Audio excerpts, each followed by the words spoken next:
പുറപ്പാട് 13, 21, 22. അവർക്ക് രാവും പകലും യാത്ര ചെയ്യാനാവും വിധം പകൽ വഴികാട്ടാൻ ഒരു മേഘസ്തംഭത്തിലും രാത്രിയിൽ പ്രകാശം നൽകാൻ ഒരു അഗ്നിസ്തംഭത്തിലും കർത്താവ് അവർക്ക് മുൻപേ പോയിരുന്നു. ജനത്തെ മരുഭൂമിയിലൂടെ നയിക്കുമ്പോൾ ദൈവമായ കർത്താവ് അവർക്ക് മുമ്പേ യാത്ര ചെയ്യുകയാണ്.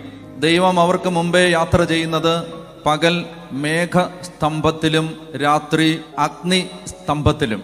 പകൽ മേഘത്തൂണ്, രാത്രിയിൽ അഗ്നിത്തൂണ്. 22.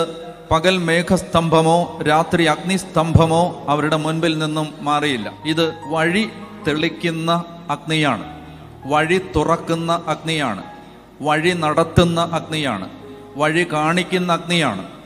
ഇത് വഴിയിലെ തടസ്സങ്ങൾ മാറ്റുന്ന അഗ്നിയാണ്. ഇത് വഴിയിൽ സംരക്ഷിക്കുന്ന അഗ്നിയാണ്. ഇത് വഴിയിൽ വെളിച്ചം തരുന്ന അഗ്നിയാണ്. ഒരു വിശ്വാസി, ഒരു ദൈവ